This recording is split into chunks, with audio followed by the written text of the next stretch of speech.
नमस्कार, हल्ला बोल में आपके साथ मैं हूं अंजना ओम कश्यप। जिस ऑपरेशन सिंदूर में भारतीय सेना के शौर्य की तस्वीरें दुनिया ने देखी, जिस ऑपरेशन सिंदूर पर भारतीय संसद में सारे तथ्य रखे जा चुके हैं, जो ऑपरेशन सिंदूर पहलगाम जैसे आतंक के खिलाफ भारत की सबसे बड़ी अभिव्यक्ति है, उस पर कांग्रेस के बड़े नेता पृथ्वीराज चव्हाण के बयान से तूफान मचा है।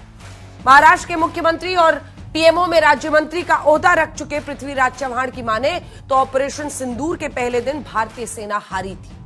ऐसा दावा अभी पाकिस्तान ने भी करने की हिम्मत नहीं की, लेकिन पृथ्वीराज चव्हाण अपनी बात पर कायम है।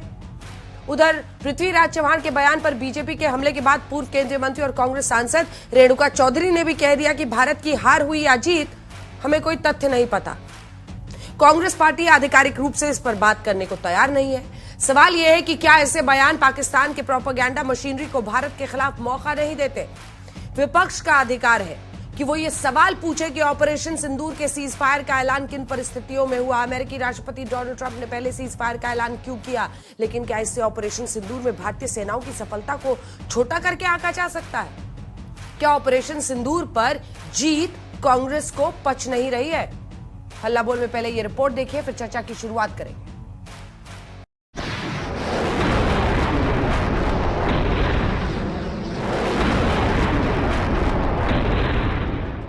ऑपरेशन सिंदूर में पाकिस्तान को घुटनों पर लाने के लिए भारतीय सेनाओं को बस 3 से 4 दिन लगे थे। न सिर्फ पीओके बल्कि पाकिस्तान के पंजाब में बहावलपुर, मुरीद के सियालकोट समेत आतंक के 9 अड्डों को नष्ट करने के बाद जब पाकिस्तानी सेना ने हिमाकत की तो उनके 11 एयर बेस तबाह किए गए थे। भारत की सियासत का सूर देखिए कहां क्या जा रहा। पहिल्या दिवशी आपला संपूर्ण पराभव झाला।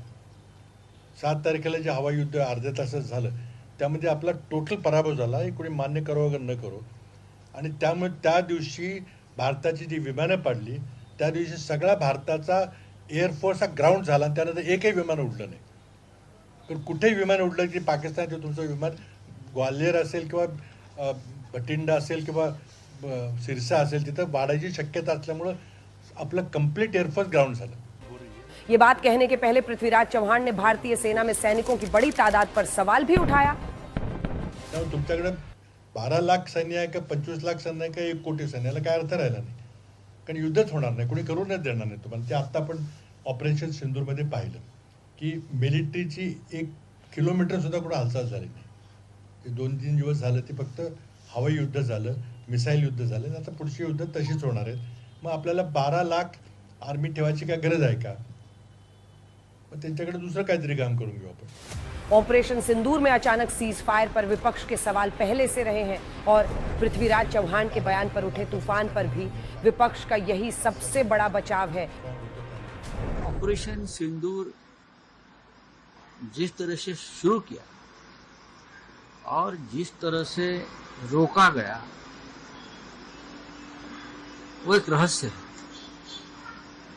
हमारी फौज, राजनाथ सिंह बोल रहे थे अब कराची तक जा रही है, इस्लामाबाद जीत रहे हैं, तो अचानक ऐसा क्या हो गया कि प्रेसिडेंट ट्रंप ने फोन किया और आपने पूरी ऑपरेशन सिंदूर को रुकवा दिया। ये जनता के साथ धोखा है, देश के साथ धोखा है। ऑपरेशन सिंदूर पूरा नहीं हुआ है, पहलगाम का बदला पूरा नहीं हुआ है। ऑपरेशन सिंदूर का सीज फायर क्यों हुआ, ये सवाल अपनी जगह जायज है, लेकिन ये पहली बार है जब भारत की सैन्य उपलब्धि पर विपक्ष के किसी बड़े नेता का ऐसा बयान आया है। उम्र का तकाजा है, सठिया गए हैं, जहां उन्हें इलेक्ट्रिक शॉक की जरूरत है वो इसी शॉक से ठीक होंगे। मेरी ख्याल से उनको कहीं ना कहीं कांग्रेस पार्टी को, क्योंकि कांग्रेस पार्टी का जितना बड़ा उसने नुकसान कर दिया है, इस चीज को कह के कहीं ना कहीं अच्छे हॉस्पिटल में उसे भर्ती करवाना चाहिए, उनका इलाज करवाना चाहिए। नहीं 2-4 वोटें जो पड़ती हैं कांग्रेस को, पृथ्वीराज चौहान जी ये भी पढ़ने नहीं देंगे। इस बीच कांग्रेस के कैंप से डैमेज कंट्रोल करने की कौन कहे, रेणुका चौधरी के बयान पर भी विवाद खड़ा हो गया है। देखिए, हार हुई या जीत हुई, असली बात हमें जानकारी हो तो हम कुछ बोल सकते हैं। हम ये सवाल उठाए थे कि हमारी इंटेलिजेंस कैसे फेल हुई, क्यों हमारी जानकारी नहीं थी कि ये लोग अंदर आ गए। आपको लगता है कि हमारी जीत हुई?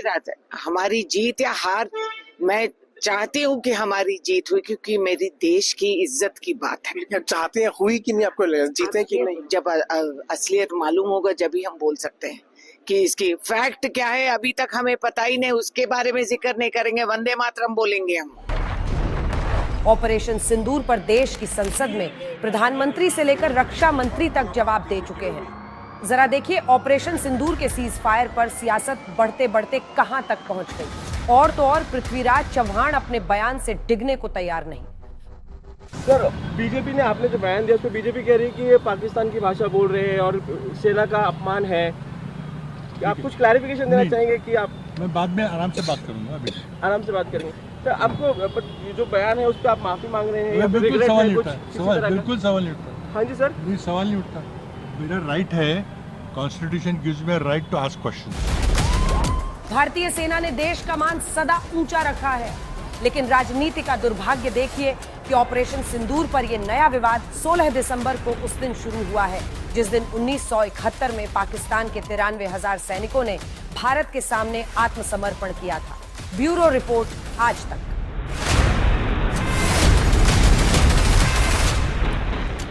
आइए चर्चा की शुरुआत करते हैं। शहजाद पूनावाला राष्ट्रीय प्रवक्ता बीजेपी के, अजय वर्मा नेता कांग्रेस पार्टी के, आनंद दुबे प्रवक्ता शिवसेना यूबीटी के, वारिस पठान प्रवक्ता एआईएमआईएम के और मेजर जनरल रिटायर्ड के सिन्हा साहब रक्षा विशेषज्ञ के तौर पर हमारे साथ जुड़ रहे हैं। शहजाद जी, अब कांग्रेस पार्टी तो यही कह रही है कि उनके मतलब ये सच है कि वो फॉर्मर सीएम रह चुके हैं, रेणुका चौधरी जी भी है, लेकिन मौजूदा कांग्रेस के स्ट्रक्चर को आप देखिए तो वो तो अपने आप को डिसोसिएट कर रहे हैं, वो इस बयान से अलग कर रहे हैं।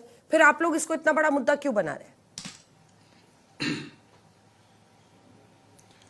अगर वो डिसोसिएट कर रहे हैं, अगर वो इस बयान से इत्तेफाक नहीं रखते तो पृथ्वीराज चव्हाण जी पर कार्रवाई करवाते ना। मूलतः और असलियत में क्या हुआ है अंजना जी, आज वो आकर इसलिए स्टैंड नहीं लेना चाहते आपके शो में क्योंकि आज आईएनसी, इंडियन नेशनल कांग्रेस नहीं इस्लामाबाद नेशनल कांग्रेस बन चुकी है और कांग्रेस की एक ही पहचान, करो सेना का अपमान और पाकिस्तान का गुणगान। ये बयान कब दिया गया? कल विजय दिवस के अवसर पर, जब सेना को हमें नमन करना था उस दिन पर, और यह बयान सहयोग नहीं था। इस बयान के बाद पृथ्वीराज चव्हाण ने तो अपने बयान से कोई किनारा नहीं किया, रेणुका चौधरी जी ने एंडोर्स किया, एक और सांसद है उज्जवल रमन, उन्होंने बोला बिल्कुल सही कहा है, दाल में कुछ काला है। परंतु कांग्रेस का ट्रैक रिकॉर्ड देख लीजिए, नेहरू जी ने स्वयं ने यह वकालत की थी कि भारत को सेना की आवश्यकता नहीं। राहुल गांधी ने भी यह वकालत की थी कि भारत को सेना की आवश्यकता नहीं। मेरे पास वीडियो मैं सुनाना चाहता हूं। इसके बाद दूसरी बात, राहुल गांधी ने खुद ने बोला ऑपरेशन सिंदूर फेलियर और सरेंडर है। राहुल गांधी खुद ने बोला कि सेना की पिटाई हुई, जिस पर सुप्रीम कोर्ट ने बोला कि ये कोई बात भारतीय नहीं कर सकता। कांग्रेस ने सर्जिकल स्ट्राइक हो, बालाकोट एयर स्ट्राइक हो, ऑपरेशन सिंदूर हो, तीनों पर सवाल खड़े किए गए। फिर सड़क का गुंडा बोला था आर्मी के चीफ को। कारगिल विजय दिवस 5 वर्षों तक कॉमेमोरेट नहीं किया गया था कांग्रेस के द्वारा, और इसीलिए जो बयान आज पृथ्वीराज चव्हाण ने दिया है वो दरअसल मूलतः कांग्रेस का बयान है। सुनिए। इंडियाज फार्मर्स, इंडियाज, सुन लीजिए। You will not need the army, navy and air force to be... ये आर्मी नेवी एयरफोर्स की आवश्यकता नहीं पड़ेगी, ये राहुल गांधी का बयान। 2006 की एक किताब है, हमारे पास जो जनरल्स बैठे वो जानते होंगे, ए जिक साहब के ऊपर ये किताब लिखी गई थी मेजर जनरल डीके मॉन्टी के द्वारा। उसमें नेहरू का एक्सचेंज है रॉबर्ट लॉकहार्ट के साथ। रॉबर्ट लॉकहार्ट हमारे फर्स्ट कमांडर इन चीफ थे, पता नहीं अंग्रेज को क्यों रखा था, सेकंड भी अंग्रेज ही थे वैसे 1949 तक। उसमें नेहरू जी को जब लॉकहार्ट बोलते हैं कि ये मिलिट्री प्लान है भारत का, तो वो बोलते हैं we don't need the military plan, हमें मिलिट्री की आवश्यकता नहीं, हम तो अहिंसा में विश्वास रखने वाले लोग हैं। अब मैं पूछना चाहता हूं कांग्रेस के जो अघोषित या जो सेकंड प्रवक्ता के रूप में आए हैं, क्या कांग्रेस पार्टी ने विजय दिवस कारगिल का सेलिब्रेट किया 5 साल? नहीं किया। सड़क का गुंडा के लिए संदीप दीक्षित को निकाला? नहीं निकाला। राहुल गांधी ने बोला सेना की पिटाई हुई, जिसपे सुप्रीम कोर्ट ने आपत्ति दर्ज की, राहुल गांधी पे कोई कार्रवाई की? नहीं की। तो ये कांग्रेस का चरित्र है। 26/11 के बाद मोस्ट फेवर्ड नेशन स्टेटस दिया, फली मेजर की बात नहीं सुनी, अमेरिका के दबाव में आके कोई एक्शन नहीं किया, और जब ऑपरेशन सिंदूर से एक नया सेटअप हुआ कि जिसमें हमने 9 आतंकी कैंप और 11 मिलिट्री बेस तबाह किए, तो उस पर सवाल खड़े करते हैं। ठीक है अजय वर्मा जी, किसकी बात मानेंगे आप लोग? नमस्कार अंजना जी। मानेंगे किसकी? नमस्कार, किसकी बात मानेंगे आप? सेना में जब एक के बाद एक प्रेस कॉन्फ्रेंस लगातार हुई, हमारी 3 जाबाज फीमेल ऑफिसर्स ने किया, उसके बाद तमाम जो आर्मी के चीफ ऑफ स्टाफ हैं उन्होंने किया, किसकी बात मानेंगे साहब आप लोग? ऑपरेशन सिंदूर में क्या नहीं समझ में आ रहा है कांग्रेस पार्टी को? वॉशिंगटन पोस्ट आपके सामने दिखा रही, वॉशिंगटन पोस्ट का ये आर्टिकल दिखाइए। हो सकता है पश्चिमी मीडिया जो पहलगांव के हमले को मिलिटेंट हमला कहती है और जब ऑस्ट्रेलिया में हमला होता है तो उसको टेररिस्ट अटैक कहती है, शायद उसकी बात आप मान लें। वॉशिंगटन पोस्ट है, हेडलाइन पढ़िए, Indian strikes on Pakistan damaged 6 airfields, post analysis finds. किसको मानिएगा? किसी को तो मानिए साहब। मैं बोलूं अंजना जी जी, आपका क्वेश्चन हो गया हो तो? जी जी, हाँ मैं बोलूं ना।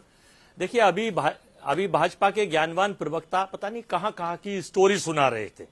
इनको ये याद नहीं है कि जब ऑपरेशन सिंदूर चल रहा था, जिसको कहा इन्होंने ऑपरेशन सिंदूर, और फिर पूरे देश में सिंदूर बांटने की प्रक्रिया शुरू करा दी, जो महिलाओं का सबसे सम्मानीय, महिलाओं के लिए बिल्कुल पूरी जिंदगी की चीज होती है, उसका उपहास और माखौल बनाकर उन्होंने देश में बंटवाने का शुरू काम कर दिया। जब देश की महिलाओं ने चप्पल डंडा जूता लेकर पिटाई शुरू करी भाजपा के नेताओं की, कार्यकर्ताओं की, तो अब इन्होंने वो बैकफुट पे आके सरेंडर कर दिया। अब मैं किसकी मानूं? ट्रंप साहब ये कहते हैं, साहब के परम मित्र, 50 बार तो उन्होंने कहा पूरे देश के विभिन्न चैनलों पर, विभिन्न स्थानों पर, और 50 बार उन्होंने अपने अमेरिका में अपने पर्सनल सहयोगियों से कहा, नहीं 100 बार उन्होंने ये कहा अंजना जी कि ये युद्ध जो है हमने रुकवाया है।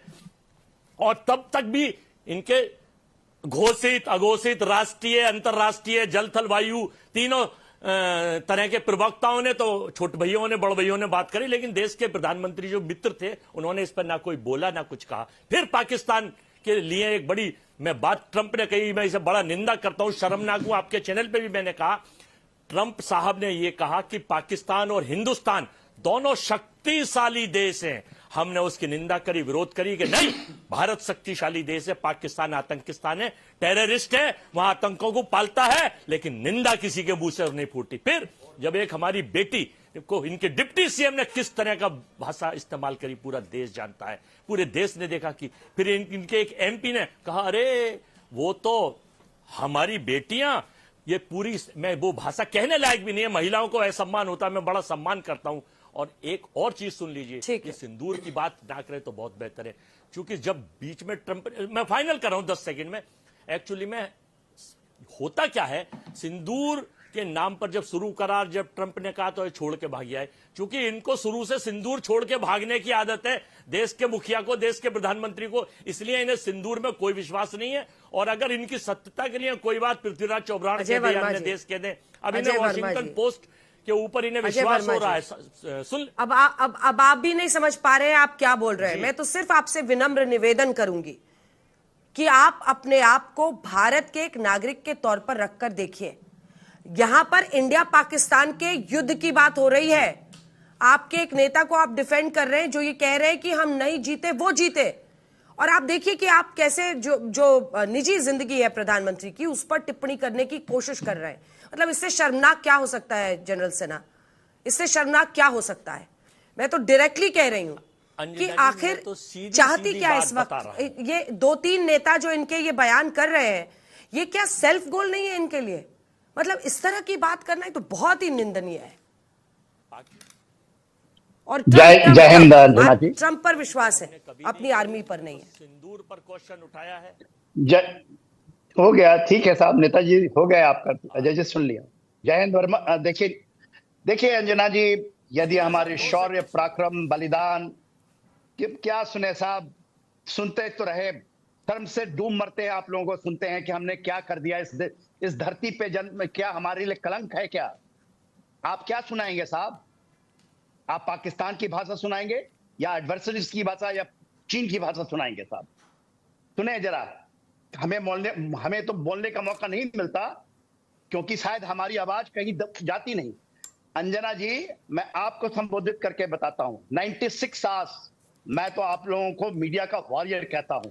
आप लोगों ने बिना अथक परिश्रम करके, आपके कैमरामैन से लेकर के पूरे लोग, जो आपने 96 आवर्स का बैटल दिखाया था, जो लाइव था, हमारे घरों के अंदर में, टेलीविजन के अंदर। मैं भी नहीं सोया था, शायद मैं भी आप लोगों के साथ लगा था, और पूरी दुनिया उसको देखी। फिर एक फेक नैरेटिव आता है और हमारे शौर्य, पराक्रम, बलिदान, शहादत, अपमान, उसको आप देश की गद्दारी नहीं कहेंगे तो क्या कहेंगे आप? जब आप एक पृथ्वीराज चौहान उस समय होते थे जिनको वैलर ऑफ सिंबल रेजिस्टेंस माना जाता था। इस कलयुग के यदि पृथ्वीराज चौहान से नाम वही है इस कलयुग के, कैसे कह सकते हैं साहब ये कि पहले दिन ही आप हार गए? हमारे 12 लाख लोगों की जो सेना है उसकी जरूरत नहीं है? सेम चीज ये 62 पहले भारत की धरती से आवाज उठी थी कि सेना की जरूरत नहीं। हम तो बिना बोले, बिना थके, बिना हम अपनी सर अपने हाथों में लेकर के हम तैयार रहते हैं बलिदानी देने के लिए कि यहाँ के लोग सुख से जिए। जैसे ये खत्म होता है ये मूवमेंट, फिर ये ऐसे लोग बिलबिला के निकलते हैं उन बिलों से और इस तरह की भाषाएं बोलते हैं। देखिए, बोलते हैं ना, हाथ अंगर को क्या, जब आपने पूरे विश्व को दिखाया है 96 आवर का बैटल, आप 9 ऐसे जगह पर जहां पर आपने डीप स्ट्राइक की उनके टेररिस्ट कैंप में, पूरे के पूरे उनके 11 जो उनके एयरपोर्ट्स हैं उनको तबाह कर दिया।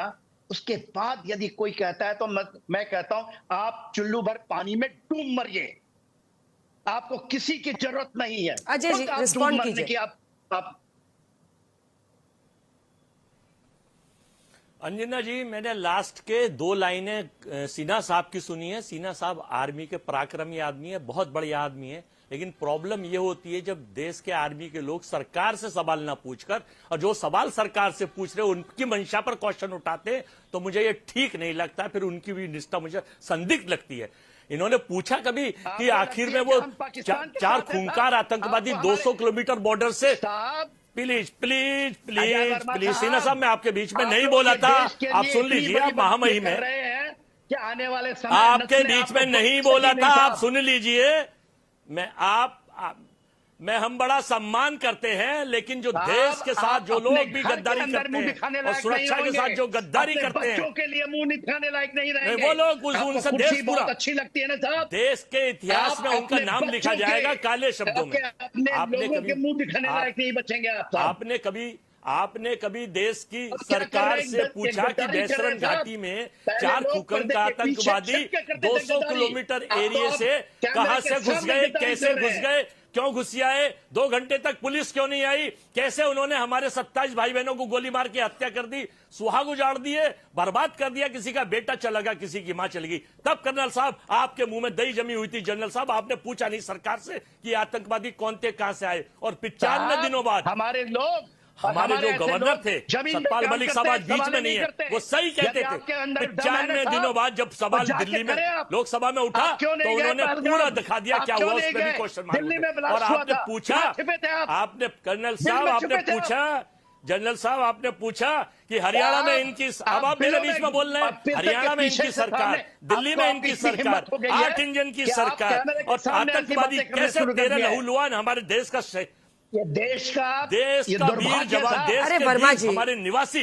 वर्मा जी, वर्मा जी देखिए ना, पहुंचते पहुंचते आप लोग कहां पर पहुंच गए हैं कि आप एक डेकोरेटेड ऑफिसर से भी ऑन स्क्रीन लड़ाई करने से बाज नहीं आते हैं। जो आप इसकी गंभीरता को नहीं समझ रहे हैं। आप कह रहे हैं कि आर्मी को सरकार से सवाल पूछने चाहिए, मतलब आप खुद सोचिए कि आप क्या कह रहे हैं। आप लोग तो सरकार में इतने सालों तक रह चुके हैं वर्मा जी, आप लोग ऐसी बात क्यों कर रहे हैं? वारिस पठान साहब, आज सवाल इस बात का है कि आर्मी के साथ कौन खड़ा है। हमको पाकिस्तान के प्रोपेगेंडा से लड़ना है। पाकिस्तान वहां पर अपने लोगों को कुछ और ही बता रहा है, उनकी आंख में धूल झोंक रहा है। वेस्टर्न मीडिया भी जब हमने सैटेलाइट विजुअल्स और तस्वीरें दिखाई स्क्रीन पर, तब उनको भी होश आया, तब जाकर उन्होंने बताया कि हाँ कैसे हमारी फौज ने उनके आर्मी जगहों पर भी अब अटैक किया है। अब सवाल है कि आप मानेंगे नहीं, अभी तक यही चल रहा है पहले दिन। मतलब ये कौन करता है? आप किधर खड़े हैं आज पठान साहब?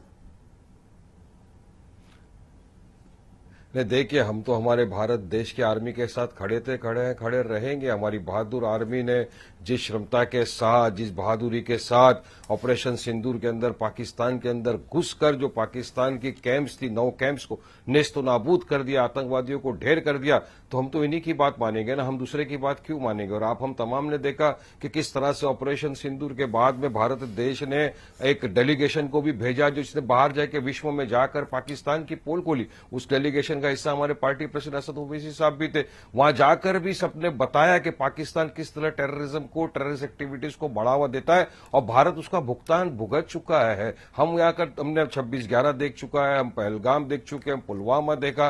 तो ये तमाम चीजें जब बाहर बताई तो लोगों को भी समझ में आया कि बिल्कुल पाकिस्तान सुधरने वाला नहीं है। वो पाकिस्तान हरकतें करता ही रहेगा, आतंकवादी गतिविधियों को अंजाम देता ही रहेगा। तमाम चीज हमने खोल के, लेकिन ऑपरेशन सिंदूर की कामयाबी तो सब मान रहे। हम तो डोनाल्ड ट्रंप ने अगर सीज फायर नहीं किया होता तो मैं तो समझता हूं कि उन्होंने 10 से 12 मरतबा बोल दिया कि सीज फायर मैंने कराया, मैंने ट्रेड के नाम के ऊपर सीज फायर करा दिया। अगर भारत अंदर इतना पूरी तरह से अच्छी से घुस गए थे ना अपन, तो अंदर भारत के रक्षा मंत्री को विश्वास करेंगे या नहीं? लेना चाहिए था उस वक्त। रक्षा मंत्री इस देश के हमारे जो डिफेंस मिनिस्टर हैं राजनाथ सिंह जी, बिल्कुल कहाँ करते फिर आप ट्रम्प की माला थोड़ी जपते जी।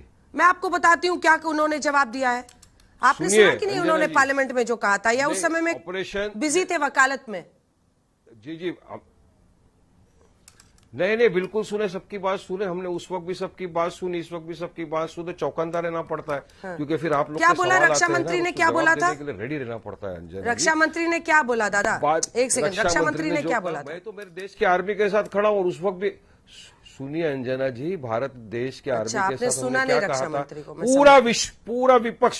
पूरा विपक्ष खड़ा था, पूरा विपक्ष खड़ा था। आप मानेंगे नहीं मानेंगे, मेरी बात को बताइए, मेरे को बात का जवाब दीजिए। जब पहलगाम अटैक हुआ, क्या कांग्रेस पार्टी का ये सवाल सही है? नहीं, पहलगाम पर सवाल पूछिए, और मीडिया ने भी पूछा। पहलगाम पर पूरे देश को सवाल पूछना चाहिए, आपको सीजफायर पर भी पूछना चाहिए। लेकिन जब सरकार ने सीजफायर पर जवाब दे दिया है, आप भारत सरकार की जगह अमेरिकी सरकार पर क्यों ज्यादा भरोसा कर रहे हैं ब्राउनी पॉइंट्स के लिए? ये मुश्किल है। आनंद दुबे जी, इसके बाद शहजाद जी आ रहे।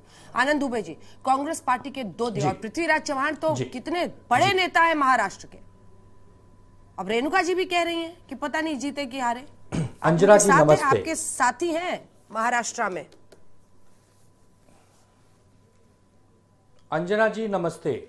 4 बाह 24 गज अंगुर राष्ट्र प्रमाण, ता ऊपर सुल्तान है अब न चूक चौहान। ये शब्द भेदी बाढ़ चलाकर पृथ्वीराज चौहान जी ने देश की आन बान शान के लिए मोहम्मद गोरी को मौत के घाट उतार के 72 हूरों के पास भेज दिया। और एक आज के पृथ्वीराज चौहान है जो हमारी सेना पर प्रश्न चिन्ह खड़ा कर रहे हैं। पृथ्वीराज चौहान के इस बयान की हम पर कड़े से कड़े शब्दों में निंदा तो करते ही हैं, और साथ में दया दिखाते हैं कि क्या से क्या हो गए आप लोग यार। सरकार से लड़ते लड़ते अब सेना से लड़ोगे? ठीक है, कोई चुनाव नहीं है देश में, बहुत सारे विषय है, महंगाई है, गरीबी, उस पर बात होगी। लेकिन अगर ये कोई कह दे नेता कि सेना की क्या आवश्यकता, आप तो युद्ध टेक्नोलॉजी से होते हैं, तो इतनी बड़ी सेना की अब क्या आवश्यकता है? पृथ्वीराज चौहान जी कभी 2 दिन सियाचिन के उस -45 पे जाकर जरा खड़े होकर दिखाइए, तब समझ में आएगा। कब जब हमारे देश में कभी कोई प्राकृतिक आपदा आती है, भूकंप आता है, कोई डिजास्टर होता है, तब यही सेना तन मन धन से पूरी तरह हमारे साथ लगती है, हमें जीवन दायिनी बनकर हमारे साथ खड़ी होती है। सेना केवल हमारे देश के लिए नौकरी और तनख्वाह का विषय नहीं है। हमारे देश की सेना तनख्वाह के लिए काम नहीं करती, देशभक्ति का जज्बा लेकर करती है। भगत सिंह, राजगुरु, सुखदेव जब फांसी पे चढ़े तो क्या सोचे थे कि जब भारत आजाद होगा तो हम भी मंत्री बनेंगे, प्रधानमंत्री बनेंगे, ये बनेंगे? अंजना जी 1 सेकंड और बोलने दीजिए। ये पृथ्वीराज चौहान हो, चाहे मणिशंकर अय्यर हो, चाहे दिग्विजय सिंह हो, चाहे और भी हो, शर्म आती है अब हमें अब शर्म आती है। अब वो शब्द मैं नहीं कह सकता, इतनी गंदी राजनीति, इतनी मतलब निम्न स्तर की राजनीति कि आप क्या कहना चाहते हैं कि अमेरिका की संसद में कल कोई बहुत बड़ा सनसनीखेज गौ विस्फोट होने वाला है, यहां के प्रधानमंत्री चेंज हो जाएंगे? मतलब अमेरिका के संसद का ज्यादा विश्वास है कि भारत के संसद का विश्वास है? अरे अंजना जी, इतनी दुर्गति। हम तो देखिए, हम विपक्ष में है, हम इंडिया गठबंधन में है, सब कुछ है, लेकिन जब देश की बात आएगी ना तो सर कटा देंगे। हम भगत सिंह, राजगुरु, देव, सुखदेव की संतानें हैं, हमारा डीएनए उनसे अलग नहीं है। ये देश रहेगा तो हम नेतागिरी कर लेंगे, पॉलिटिक्स कर लेंगे, आप भी हमें दो शब्द कहने को कह देंगी। ये देश ही नहीं रहेगा। और ये पृथ्वीराज चौहान, ये वही पृथ्वीराज चौहान है ना, जीवन भर पीएमओ में रहे। इनको क्या पता धरातल पर सेना क्या करती है? इनको क्या पता कि हमारे देश की जो तीनों सेना है, नौसेना, वायुसेना, थल सेना, जब पाकिस्तान को उनके घर में घुसकर मारती है, 100 से ज्यादा लोगों को भेजती है, तब पृथ्वीराज चौहान जी को नहीं दिखता है? तो संजय राउत को तो लेकिन वो शर्म नहीं आ रही जो आपको आज आ रही है। उनसे तो सवाल इस पर पूछा गया, उन्होंने तो एक बार भी भत्सना नहीं की पृथ्वीराज चौहान की। मिस्टर दुबे,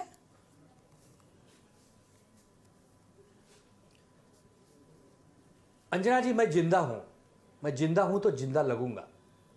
अब आपने मुझसे सवाल पूछा है, मैंने अपनी बात कह दी। कौन क्या कह रहा है मैं क्या जानूं? मैं देशभक्त हूं, देशभक्त रहूंगा, देशभक्त बन के पैदा हुआ हूं। इसी भारत की मिट्टी में अपने आप को, अपनी लीला समाप्त करना चाहूंगा, लेकिन देश से बाहर नहीं। मैं इस भारत की संतान हूं, भारत के लिए बात करूं। ओवैसी साहब की पार्टी से लाख मेरे मतभेद हैं। बात देश की आई तो वारिस पठान देश के साथ खड़े हो गए। देश से बड़ा कुछ है क्या? सेना से बड़ा कुछ है क्या? और यही नहीं, ओवैसी साहब उस टीम में थे जो अलग अलग देशों में जाके तमाम सांसद भारत के बारे में बता रहे थे और कैसे आतंकवाद का इस्तेमाल करता है पाकिस्तान भारत के खिलाफ। अजय जी, मेरा एक सिंपल सवाल, इसके बाद में शहजाद जी फौरन आपके पास आ रही हूँ। सोचिए उन्होंने दिन भी कैसा चुना। 16 दिसंबर, जब 71 में हमने 93,000 पाकिस्तानी सैनिकों को समर्पण कराया था हमारी सेना ने। जिस दिन उनके शौर्य की कहानी होनी चाहिए थी, जिस दिन उनके सम्मान में खड़ा होना था देश को, उस दिन पृथ्वीराज चौहान ये देखिए हम तस्वीरें दिखा रहे हैं। मतलब कौन कल्पना कर सकता है 93,000 लोगों का समर्पण, 93,000 सैनिकों का समर्पण कराया था। वही दिन मिला उनको ये सब कंट्रोवर्सी रेस करने के लिए कि पहले दिन हम हार गए थे। नहीं, ऑपरेशन सिंदूर पर जब आपके टीवी चैनल ने मुझे दिखाया कि पाकिस्तान में हम घुस गए हैं, लाहौर में घुस गए हैं और लाहौर घुस गए हैं और अंदर चले गए हैं, बिल्कुल हमने जीत लिया है। अजय वर्मा, आवाज नीचे कीजिए इनकी। अब अजय वर्मा, एक सेकेंड। अजय वर्मा, दो बातें हैं। देखिए, मैं पूरे सम्मान के साथ आपसे बातचीत कर रही हूं। अगर आप सोच रहे हैं ना कि टेबल टर्न करके और आप ताता थैया करेंगे तो इससे बचिए। 2-3 बड़ी बातें हैं जिसको आपको समझना होगा। जो अलग अलग सोर्सेस से इंफॉर्मेशन आ रही थी वो इंफॉर्मेशन दिखाई गई, और सबसे बड़ी बात यह है कि आप जो ये ब्राउनी स्कोर करने की फिर से कोशिश कर रहे हैं ना कि मीडिया को या किसी और को गलत साबित करके आप सही हो जाएंगे, हमने वही फिर बताया ना जो हमारे देश की सेना ने बताया। पर आप तो देश की सेना को नहीं मार रहे हैं साहब। आप बताइए कि सेना ने जब बताया कि हमने ये एयर स्ट्रिप्स पर हमला किया है, उसके बाद क्या दिखाया आज तक ने? अगर आप दूसरे गलत चैनलों पर जाकर घूमते फिरते रहते हैं तो उसके लिए मेरे शो पे आके मत चर्चा कीजिए। Ajay ji, stick to the point. Point ये है कि भारत की जीत हुई, भारतीय सेना की जीत हुई। ये बोलने में इतना कष्ट क्यों साहब? हमने तो सेना पे कभी ना क्वेश्चन उठाया। हम सेना के साथ थे, सेना के जवानों के साथ थे, सेना के साथ हैं, रहेंगे। आज भी हमारे नेताओं ने 71 के उन लोगों को अपने श्रद्धा सुमन अर्पित किए, उसके लिए सबने किया है। लेकिन तो पहले दिन कैसे हारे? आप इन्हीं का प्रोपोगंडा है। पहले दिन कैसे हारे? सतपाल मलिक साहब आज हमारे बीच है नहीं। उन्होंने क्या कहा था पुलवामा के ऊपर, दिल्ली के ऊपर? इन्होंने आपसे पूछा आपने कि क्या हुआ, कहां से डबल इंजन ट्रिपल इंजन में 13 लोग हमारे मर गए और साहब भूटान चले जाते हैं जन्मदिन मनाने, उस पर कोई निंदा नहीं करती, ना जनरल पूछते ना कर्नल पूछते। ये दुभाषिया ठीक नहीं है पाकिस्तान। आज मैं फिर कह रहा हूं, हम लोग उसके हमेशा खिलाफ थे। कांग्रेस पार्टी है और रहेगी। इनका पोस्टर बॉय है, इनका एजेंडा है। बीजेपी एजेंडा चलाती है हिंदू मुस्लिम और पाकिस्तान के नाम पर। और ठीक है, आप देखिए कहां आप जा रहे हैं। करके मैं जवाब देता हूं अंजना जी, अंजना जी एक करके जवाब देता हूं। मैंने सबकी बातें बहुत धैर्य से सुनी। देखिए अंजना जी, मैंने कभी ये नहीं देखा कि ऐसी स्थिति भी निर्माण होगी कि एमआईएम कांग्रेस को राष्ट्रवाद का पाठ पढ़ाएगी। आपने कल्पना की थी इतने साल के जर्नलिज्म में कि MIM will give the lesson of patriotism to Congress?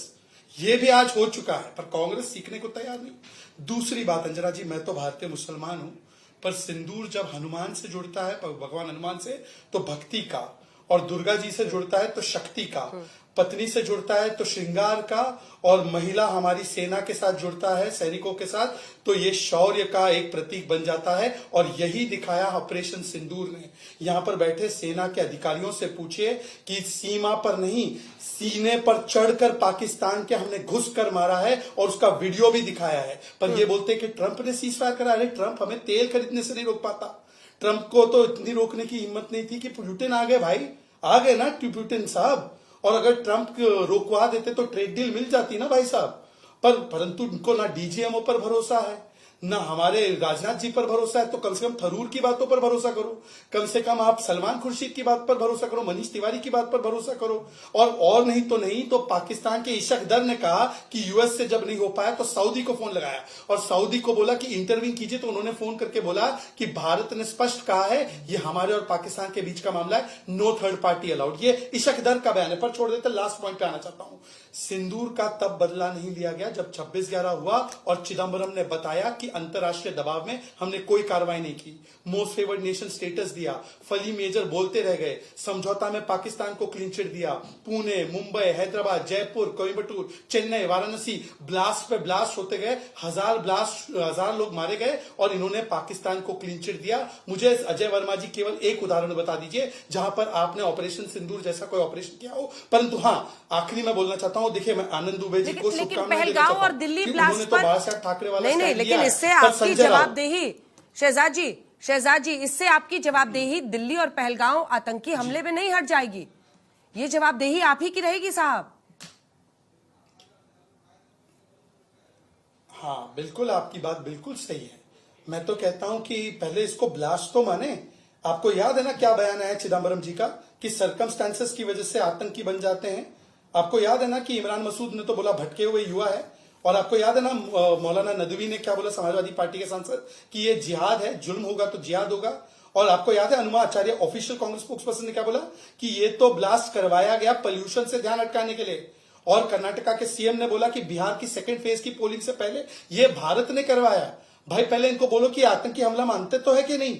और इनको पूछिए पहलगाम में जो चेकिंग करके मारा गया, प्रियंका जी ने तो बोला इसमें कोई धर्म देखा नहीं गया, मजहब नहीं देखा गया। पूछिए इनसे कि मजहब देखा गया कि इसको इस्लामिक जिहाद बोलते कि नहीं बोलते। पर 10 सेकंड और लेना चाहता हूं। संजय राउत ने बोला कि ये जो ऑपरेशन सिंदूर पर राहुल गांधी ने छुटपुट और फेलियर बोला है, बिल्कुल सही बोला है। और जिस डेलीगेशन में प्रियंका चतुर्वेदी थी, उन्होंने कहा कि ये टूरिस्ट है। अब मैं आनंद दुबे जी से जानना चाहता हूं कि आनंद दुबे जी, आपकी लाइन पार्टी की लाइन है या संजय राउत की लाइन है? और अगर संजय राउत की लाइन नहीं है तो संजय राउत को क्यों अपनी पार्टी का राउट कराने के लिए बैठा है? जल्दी से इसका दुबे जी जवाब दीजिए, फिर मैं जनरल सिन्हा के पास जाऊंगी। अंजना जी, मेरे नेता श्री आदित्य ठाकरे जी, श्री उद्धव ठाकरे जी है। मेरी पार्टी का नाम शिवसेना उद्धव बाला साहब ठाकरे है। उस पार्टी का एक प्रवक्ता, छोटा सा कार्यकर्ता आपके सामने अपनी बात कह रहा है, वही वो लाइन नहीं होगी क्या? हमसे बड़े आप देशभक्त हैं शहजाद भाई। हम आपके छोटे देशभक्त हो राज्यसभा में आपके, ऐसा मत समझिए। राज्यसभा में नेता है वो आपके, देश हमारा है। आप सरकार में बैठे हैं, विपक्ष में बैठे हैं। मैं आपसे क्या कह रहा हूं कि जितना देश संजय राउत आपके नेता है राज्यसभा में, हम इस देश के बोले क्यों उनको हटा रहे हैं? हम सरकारें आएंगी जाएंगी, पार्टियां रहेंगी, जिएंगी मरेंगी, हमें नहीं पता। मेरा देश कल भी था, आज भी और कल भी रहेगा। हम सूर्य भगवान को मानते हैं। अरे संजय राउत क्या उद्धव सेना में है? अंजना जी, मैं अपना सवाल फिर से फ्रेम कर दूं, क्या संजय राउत राज्यसभा में इनके नेता है, हाँ या ना? ये डिबेट देशभक्ति पर है शहजाद भाई। देशभक्ति की बात कीजिए, बच के निकलिए मत। देशभक्त आप हो तो मैं भी हूं। तो संजय राउत नहीं कर रहे ना, देशद्रोही है ना वो। मैं भी हूं। आपके पास वही पासपोर्ट है जो मेरे पास मान रहे ना देशद्रोही, तो कब निकाल रहे हो आप? सर्टिफिकेट क्यों दे रहे हैं? संजय राउत ने पाकिस्तान का क्यों बनाया पासपोर्ट? आप थोड़ी जज हैं। अच्छा, तो उनका बयान सही है? आप जज, तो उनका बयान सही है। टूरिस्ट है वो, डेलीगेशन है। देश की जनता ऑपरेशन सिंदूर फेलियर था, सही बोल रहे हैं। मैं अपनी देश की बात करने आया हूं, अपनी पार्टी की बात करने आया हूं, वो जीवन भर करता रहूंगा। वैसे अंजना जी, इस देश से बड़ा कोई नहीं। वैसे आनंद जी, आप, मैं, वारिस भाई, अलग अलग जाति, अलग अलग धर्म हैं, लेकिन सब भारतीय हैं और जीवन भर रहेंगे। आज नहीं मुस्कुरा रहे दुबे जी, आज बहुत तनाव में दिख रहे हैं, लेकिन इधर अजय जी बीच में मुस्कुराने लगे आप दोनों को लड़ाकर। जनरल सिन्हा, सवाल है कि क्या हमारी जो पॉलिटिक्स है इतना उनको मायोपिया हो गया, मतलब शॉर्ट साइटेडनेस हो गया है कि वो ऐसे मुद्दों को भी सुलगाने से नहीं पीछे हट रहे हैं। मतलब इससे ज्यादा डिसअपॉइंट, मतलब मैं कल से समझने की कोशिश कर रही हूं कि आउट ऑफ अ सडन ये पृथ्वीराज चव्हाण बोला, ये क्यों बोल रहे हैं, या आज रेणुका जी ये क्यों कह रही हैं कि भाई मुझे नहीं पता जीते कि हारे। क्या हो सकता है, वजह क्या हो सकती है? आपको एक फौजी के तौर पर क्या समझ में आता है? बड़ा अच्छा सवाल किया है अंजना जी, और यही चीजें हमें अंदर अंदर ही इतना विचलित करती है। ये देश जब हम लोकतंत्र का हमने लिया आजादी के बाद, तो सबसे अच्छा एक तंत्र था, मगर उस तंत्र में यदि विपक्ष, क्योंकि शुरू में तो ऐसा नहीं था, आपने नहीं देखा होगा 62 की लड़ाई भी हम हारे, एक भी मनोबल को तोड़ने के लिए हम चीजों को कभी नहीं सुना। मैंने भी 4 दशक यहाँ किया हो और बहुत प्यार मिलता है। कल आपने बताया 16 दिसंबर का दिन था, विजय दिवस, हम भी गांव में थे, लोग वहां जिस तरह से आपके साथ लगते हैं मैं उसको बड़ा मानता हूं। मगर आपने कहा क्या हो गया इस देश को, क्या मायोपिक व्यू लेकर आपने यूज किया मायोपिक। देखिए एक बहुत बड़ा है ये, और इस डिबेट को इसी तर्ज पे खुलना चाहिए और लोगों को समझना चाहिए। यदि आप इसको एक्सपोज नहीं करेंगी तो ये देश के नींव को हिला देगा। जो लोग आपके एडवर्सरी के साथ खड़े दिखाई देते हैं वो जयचंद ही हैं, वो देश को उतना ही। और आप देखिए, मेरी एनालिसिस ये कहती है इस देश को किसी चीज का डर नहीं है जब तक आपकी सेना और आप लोगों का सपोर्ट है। मगर इन जयचंदों का कुछ नहीं हो सकता। देश गुलामी किया इनके कारण, और गुलामी यदि कहीं जाएगा, क्योंकि आने वाला समय कभी को नहीं पता है कब ये हावी हो जाए। ये व्यवस्थाएं इससे तो अच्छी हैं, लोकतंत्र से तो अच्छी है, जो दूसरे देश में तानाशाह भी अच्छे हैं, वहां पर नहीं बात होती है इस तरह की। आप बताइए, बिना बात ना मतलब का आप कहें कि देश पहला दिन ही हार चुका था, आपने कुछ नहीं किया, क्या जरूरत है? सेम नैरेटिव, जिस देश की नैरेटिव लेकर के आपने देश को तोड़ा था कि इसमें तो सेना की जरूरत ही नहीं है। और आपने जब 4 दिन, देखिए ये बैटल हाइब्रिड वॉर में ऐसा हुआ है ना होगा कि आप एब्सोल्युटली अपने मिलिट्री एम को अचीव करते हैं and you get away from there, absolutely clear. मगर आप उसको एब्सोल्युटली नकारा कर दें, उसको मायोपिक तरीके से उसको आप कुटाराघात इतना करें कि हमें भी सोचने में बाध्य हो जाए कि हमने जीता क्या हारा। जवाब दीजिए अजय जी। अजय जी बोलने उसके बाद अंजना जी, आप हाथ उठा रहे थे, जवाब दीजिए उनकी बात का। हाँ अंजना जी हाँ, मैं इसीलिए तो मिला रहा था कि देश में जब मुगलों को एंट्री करी और छावा जी के महल में जब घुसे तो वही गद्दार थे जिनका देश की आजादी में कोई योगदान नहीं था, जिनके कहने से शहीदों को फांसी दी गई थी। उन लोगों की वजह से छावा जी की हत्या हुई। उनके लोगों ने, राजपूत राजाओं ने इनको अंदर घुसकर और हमारे साहस को, हमारे पराक्रम को और हमारे देश को तोड़ने का काम उन्हीं गद्दारों ने करा। वही लोग हैं जिनका आजादी में योगदान नहीं है। लेकिन टीवी पर एक सेकंड उनको रोकिए। अजय जी, मैं इसका खंडन करती हूँ। एक सेकंड ऑडियो नीचे कीजिए प्लीज। किसी एक जाति से जोड़कर राजपूत राजा इस तरह से मत बात कीजिए सर। आप क्या बात कर रहे हैं अजय जी? प्लीज थोड़ा सा समझिए। आप सबको पेंट कर देंगे, सबको पेंट कर देंगे आप। जितने अनेकों ऐसे राजपूत राजा हैं जिन्होंने इस देश के लिए अपना सब कुछ न्यौछावर कर दिया। Please stop this generalisation, please stop this.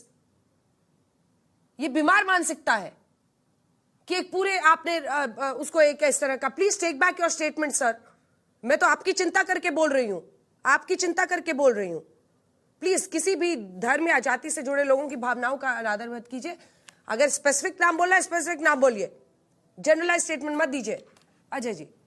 अरे अंजना जी, मैं आईना दिखा रहा हूं, मैं आईना हूं, दिखाऊंगा दाग चेहरों के, जिसे बुरा लगे वो सामने से हट जाए। लोगों को पता तो चलना चाहिए कि अंग्रेज के बाद किस तरह से हमारे देश में मुगलों की एंट्री किसने कराई थी। आजादी के योगदान नहीं, शहीदों को फांसी किसने दी। ये लोग पेंशन ले रहे थे, पेंशन लेते थे अंग्रेजों से, भाग जाते थे वहां, और आज बात करते हैं। मुझे बड़ा ही शर्म लगती है कि इन लोगों पर, लेकिन चूंकि एजेंडा है, सरकार है, सत्ता चला रहे हैं, सब कुछ है, साधन है, सिस्टम है, शिष्टाचार है, लेकिन देश के हित से और ऊपर वाले से और भगवान से भी पूछेंगे तो उसकी अदालत में भी न्याय होगा, तो वहां भी तब ये तय होगा कि कौन गद्दार था। पहले ये तय करो कि वफादार कौन है, फिर वक्त बताएगा कि गद्दार कौन है।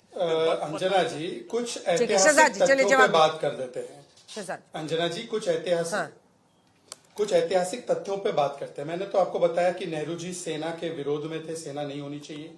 इंदिरा जी ने जो भी हमने सेना ने कमाया था 71 में मैदान में, जनरल सैम मैनिकशॉ का बयान, मेरे पास वीडियो भी है, कि वो सारी चीजें मैडम ने मैदान में गवा दिया। इंदिरा जी 74 में हमारे न्यूक्लियर सीक्रेट्स पाकिस्तान को देना चाहती थी, पार्लियामेंट की चर्चा है। उन्होंने 1968 में हमने किस प्रकार से 65 की युद्ध जीतने के बाद भी 828 स्क्वायर किलोमीटर पाकिस्तान को दे दिया। फिर जब सोनिया जी आई तो हमारे ट्रूप मूवमेंट्स के बारे में बताना, 26/11 के बाद कोई कार्रवाई ना करने देना, सियाचिन तक को दे देने का प्लान बनाना जिसको रोका जनरल जे सिंह ने, और कैसे आतंकी हमले होते गए पर सोनिया जी की दबाव वाली सरकार ने कभी कोई मुंहतोड़ जवाब या कार्रवाई करने की परमिशन नहीं दी। तो ये पूरा इनका क्रोनोलॉजी और डीएनए है कि किस प्रकार से पाकिस्तान को बनाओ भाईजान, सेना का करो अपमान। यही कांग्रेस की बन चुकी है पहचान। इसलिए मैं इसको इस्लामाबाद नेशनल कांग्रेस कहता हूं। और अगर ऐसा नहीं है तो बोल दीजिए कि भाई सर्जिकल स्ट्राइक और बालाकोट एयर स्ट्राइक को मानते हैं, एक बार बोल दीजिए। बोलिए तो बोलिए आर्मी को रेपिस्ट बुलाया, बोलिए जल्दी बोलिए, क्या दिखा रहे हैं? आर्मी को रेपिस्ट बुलाया है। अंजना चलिए जी इसी के साथ इस कार्यक्रम का अंत करते हैं, लेकिन कांग्रेस पार्टी भी इसी देश की पार्टी है। हाँ। राजा जयसिंह आमेर के राजा, राजा जसवंत सिंह बाड़वार के राजा, राजा कीरत सिंह नेपाल के राजा, मिर्जा राजा जयसिंह अगली बार ना सर गूगल लाइव मत खोलिएगा, आवाज नीचे कीजिए इनकी। अगली बार गूगल मत खोलिएगा पढ़ने के लिए। अगली बार अगर आपके पास स्पेसिफिक केस हो, इन डेप्थ के साथ, प्रबल तरीके से किसी का नाम लेना हो लीजिएगा, जनरलाइजेशन मत कीजिएगा।